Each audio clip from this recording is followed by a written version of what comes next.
Hello दोस्तों, class 12 की math में आपको मैं बता रहा हूँ इक्वेशन ऑफ प्लेन समतल का समीकरण। इसके पहले हम दो रूपों में पढ़ा चुके हैं, लंब रूप में और एक ऐसे समतल का समीकरण ज्ञात करना जो किसी दिए गए बिंदु से जाता है और किसी दिए गए सदिश पर लंब है। दो इक्वेशन और इस पर आधारित कुछ प्रश्न हम आपको डिस्कस कर चुके हैं और एक आर्टिकल और दिया था LD MD ND करके कि अगर हम मूल बिंदु से समतल पर लंब गिराएं तो लंब का जो फुट होगा उसका कोऑर्डिनेट समतल पर क्या जाएगा मूल बिंदु के रेस्पेक्ट में। तो ये 3-4 चीज़ों पर हम चर्चा कर चुके हैं। आज आपके सामने जो अगली आर्टिकल है वो है 3 असंरेखीय बिंदुओं से होकर जाने वाले समतल का समीकरण। देखिए, अगर हम सबसे पहले थ्योरी जान जाते हैं तो न्यूमेरिकल मेरे लिए समझना थोड़ा सा आसान हो जाता है, अन्यथा जब क्वेश्चन के अंदर थ्योरी घुमाया जाता है तो फिर बड़ा मुश्किल होता है क्वेश्चन को समझना। इसकी इंग्लिश है equation of a plane passing through 3 non collinear points. अब प्रश्न ये उठता है कि 3 असंरेख बिंदु क्यों लिए गए हैं, संरेख बिंदु क्यों नहीं लिए गए हैं। तो इसको हम आपके सामने पहले ही स्पष्ट कर देते हैं। जैसे मेरे सामने मान लीजिए एक कोई बुक हम ले लेते हैं, जैसे मेरे पास ये डायरी रखी हुई है, आपके सामने हम लाते हैं। तो यहाँ देखिए, इस डायरी में जो बीच का इस लाइन देखिए, इस पर जितने भी बिंदु हैं वो अपने आप में क्या होंगे, एक रेखीय होंगे। और इन बिंदुओं से होकर कितने समतल गुजर रहे हैं, मैं पन्ना गिनूं तो इसमें 365 या 70 पेज होंगे। ये देखिए सीधे सीधे एक समतल यह भी है, ये गया, दूसरा समतल यह भी है। तो अगर 3 बिंदु एक रेखीय हो गए तो उससे अनगिनत समतल गुजर सकते हैं और डिसीजन करना बड़ा मुश्किल काम हो जाएगा। तो ऐसी दशा में हमें 3 बिंदु लेना पड़ता है। अब 3 असंरेखीय बिंदु से होकर जाने वाले समतल का समीकरण 2 भाग में पढ़ेंगे, एक वेक्टर फॉर्म में और दूसरा आपका हम कार्तीय फॉर्म में पढ़ेंगे। चलो इसका प्रूफ देखते हैं क्या क्या करना होता है। मान लीजिए कि ये हमारा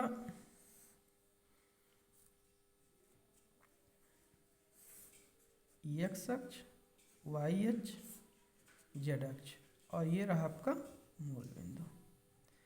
3 बिंदु हमने ले लिया, एक लिया R, दूसरा नाम लिया S और तीसरा बिंदु हमने ले लिया T। R की स्थिति सदिश है, मैंने माना वेक्टर ये है। S की स्थिति सदिश वेक्टर B माना और T की स्थिति सदिश वेक्टर C माना। मतलब हम मान लेते हैं कि माना इसको एक आप सर्किल में डाल दीजिए और इसको कह सकते हैं समतल। समतल पर कोई 3 बिंदु R, T और S T हैं, जिनके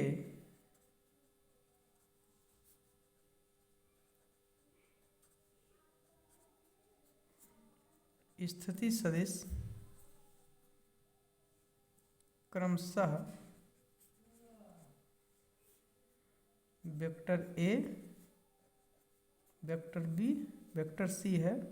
दैट इज, इसको हम ऐसे कहें कि वेक्टर OR बराबर वेक्टर A, वेक्टर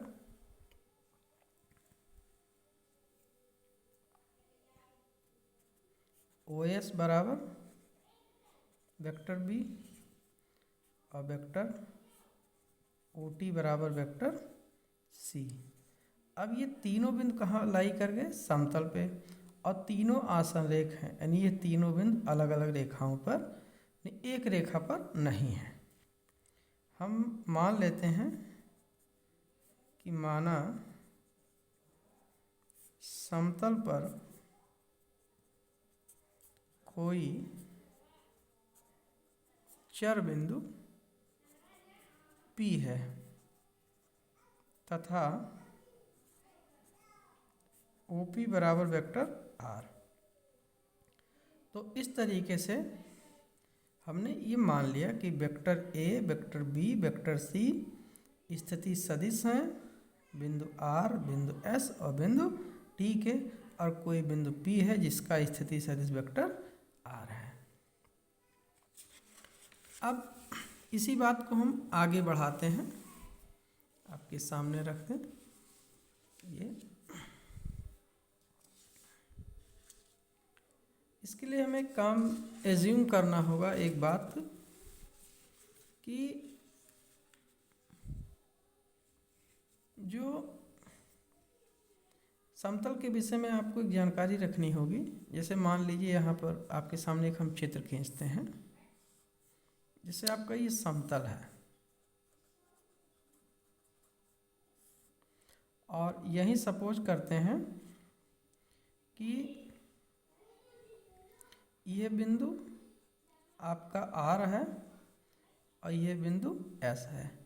तो जब हम R और S को मिलाएंगे तो हमें मिलेगा रेखा RS। क्या मिलेगा? रेखा RS।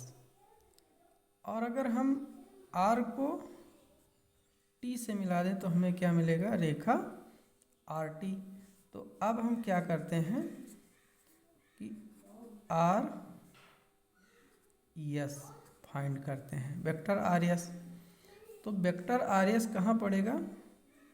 समतल पर ही पड़ेगा। तो RS फाइंड करेंगे जब हम, तो हमें मिलेगा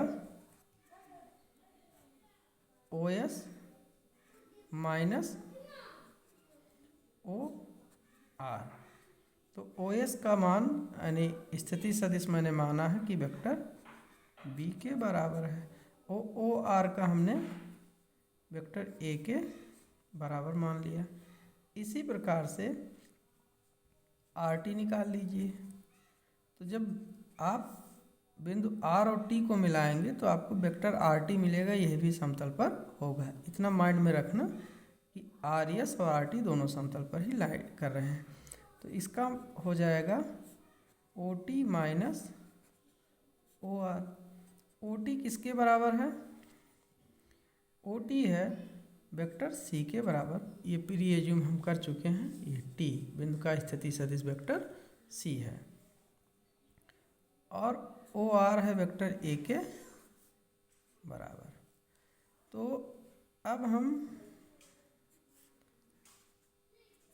RS और RT का क्रॉस प्रोडक्ट निकाल लेते हैं। वेक्टर RS और RT का क्रॉस प्रोडक्ट निकालते हैं। ये है लंबवत होगा किसके?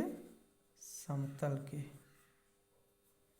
ये लंबवत होगा समतल के, क्योंकि मुझे पहले से पता है कि जो वेक्टर RS है और वेक्टर RT है ये दोनों समतल पर हैं, और दो वेक्टर अगर किसी समतल पर हो तो उनका क्रॉस प्रोडक्ट उनका क्रॉस प्रोडक्ट समतल के लंबवत होता है। इस बात को हम यहाँ पर माइंड में रखेंगे। तो दिस इम्प्लाई दैट अगर हम RS लिखना चाहें तो हमारा कितना हो जाएगा? Vector B minus vector A cross RT मेरा हो जाएगा vector C minus vector A के, यानी ये होगा लंबवत समतल के, जिस समतल को मैंने एज्यूम किया है। पुनः एक चर बिंदु मैंने माना था और चर बिंदु P भी समतल पर है। समतल पर है। तो अगर हम चर बिंदु P यहाँ रख देते हैं और P को R से मिलाते हैं तो हमारा जो वेक्टर RP होगा, वेक्टर RP यह भी समतल पर लाई करेगा। तो RP को अगर हम निकालेंगे तो हो जाएगा vector OP minus vector R, और OP हमारा कितने के बराबर है, वेक्टर R के। ये हम मान चुके हैं कि बिंदु P कोई चर बिंदु है, और OR हमारा वेक्टर A के बराबर है। ये कहाँ होगा, समतल पर, समतल पर होगा।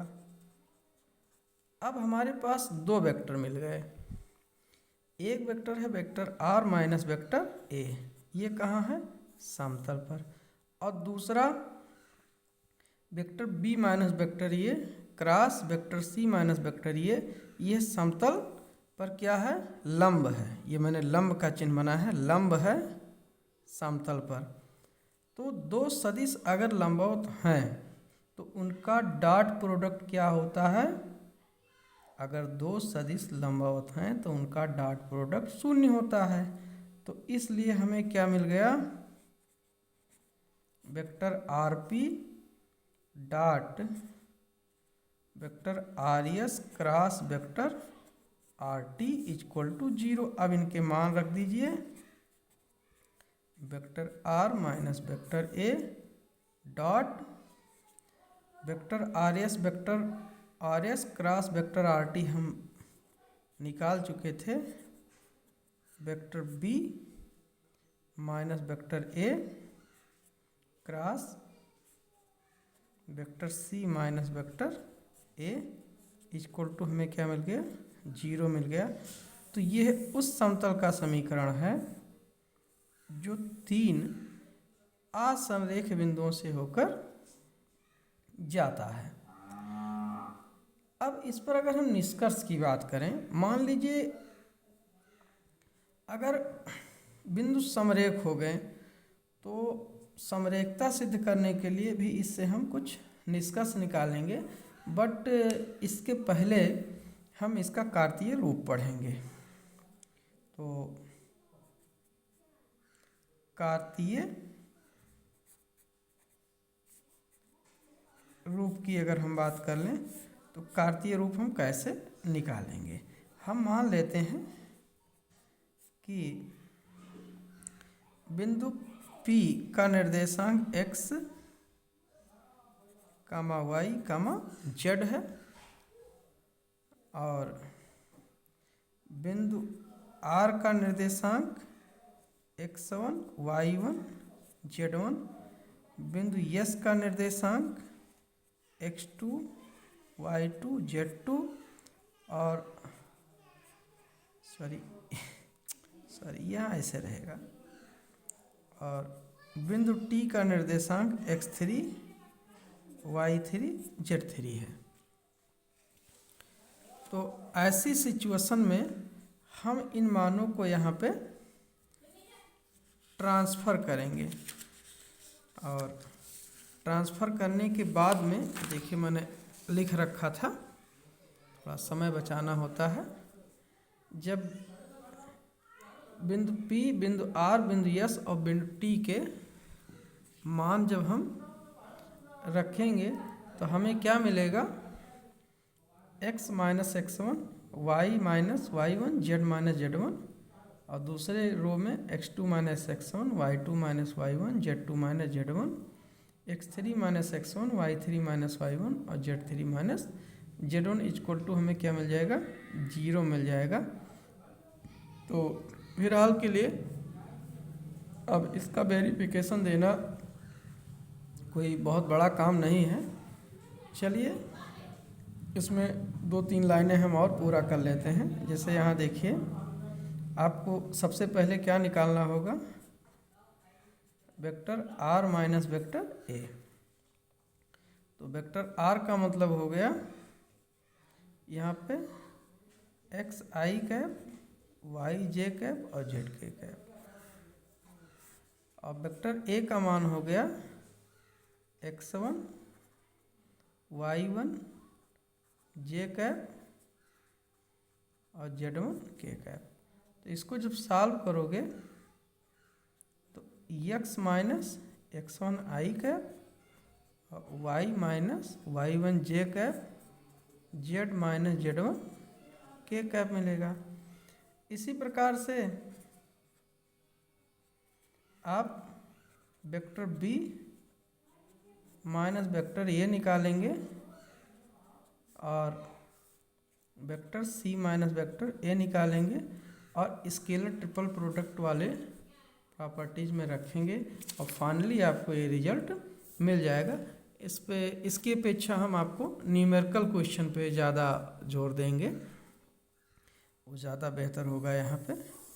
तो इस तरीके से आज मैंने आपको बताया कि अगर कोई समतल 3 असमरेख बिंदुओं से होकर जाता है तो उसका समीकरण होगा vector r minus vector a dot vector b minus vector a cross vector c minus vector a।